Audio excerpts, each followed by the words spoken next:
Hello all, welcome to Kittu blogs. ఇవాళ దోసకాయ కూర మరియు పచ్చడి ఎలా తయారు చేసుకోవాలో చూసేద్దాము. మీకు నచ్చితే సబ్స్క్రైబ్ చేయండి, కమెంట్ చేయండి. ఇప్పుడు దోసకాయ పచ్చడికి ఎలా తయారు చేసుకోవాలో చూసేద్దాము. ఒక 2 టేబుల్ స్పూన్ల ఆయిల్ వేసుకొని బాగా వేడెక్కిన తర్వాత ఇలా దోసకాయ ముక్కలు చిక్కు తీసేసుకొని పైన ఇలా ముక్కలు చేసి పెట్టుకోండి. కొంచెం అలా తిప్పుకున్న తర్వాత పచ్చిమిర్చి ఇలా ముక్కలాగా చేసుకొని వేసుకోండి.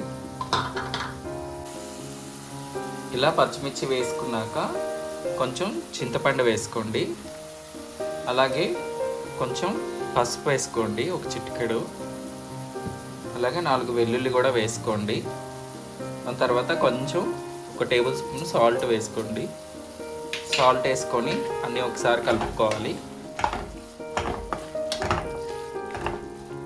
పెట్టుకొని మూత పెట్టుకొని ఒక 2 మినిట్స్ లో ఫ్లేమ్లో మగ్గడించుకుందాం. కొంచెం కరివేపాకు కూడా యాడ్ చేసుకోండి. యాడ్ చేసుకొని మూత పెట్టుకొని ఒక 5 మినిట్స్ మగ్గడించుకోవాలి లో ఫ్లేమ్లో.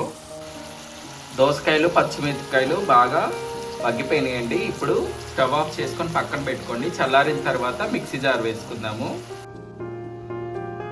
ఆనియన్స్ దోసకాయలు మగ్గి పక్కన పెట్టుకున్నాం కదా, చల్లారినాక మిక్సీ వేసుకొని ఇలా మెత్తగా పేస్ట్ లాగా చేసుకొని పక్కన పెట్టేసుకోండి. ఇప్పుడు తాలింపు వేసుకుందాము.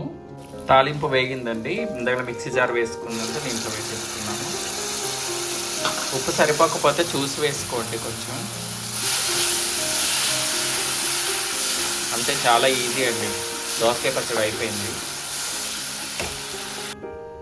దోసకాయ కూర ఎలా తయారు చేయాలో చూసేద్దాము. ఇప్పుడు ఒక 2 టేబుల్ స్పూన్ల ఆయిల్ వేసుకొని ఆయిల్ హీట్ ఎక్కిన తర్వాత కొంచెం ఇవి పప్పు దినుసులు వేసుకోవాలండి. తాలింపు మగ్గిందండి. ఆనియన్స్ ఇలా కట్ చేసుకొని ఆనియన్స్ వేసుకుందాము.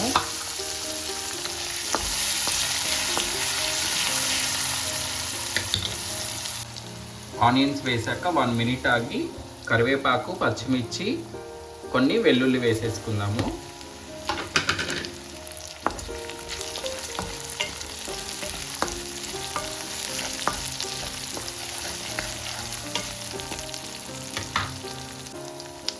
చిటికెడు పసుపు వేసుకోండి. ఆనియన్స్ మెత్తబడిపోయాయండి. ఇప్పుడు సన్నగా కోసి పెట్టుకున్న దోసకాయ ముక్కలు దీంట్లో వేసేసుకున్నాము. వేసుకొని బాగా కలుపుకోవాలి. ఒకసారి కలుపుకున్న తర్వాత సాల్ట్ కూడా యాడ్ చేసుకోండి.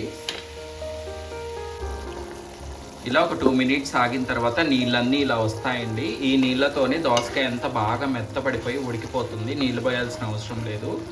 అలాగే ఇంకొక 2 మినిట్స్ మూత పెట్టుకొని అలాగే వదిలేద్దాము. కారం వేసుకున్నాక ఒక 2 మినిట్స్ అలా తిప్పుకొని స్టవ్ ఆఫ్ చేసుకోండి. చాలా ఈజీ అండి దోసకాయ కూర. మీరు కూడా ట్రై చేయండి. మీకు నచ్చితే కామెంట్ చేయండి.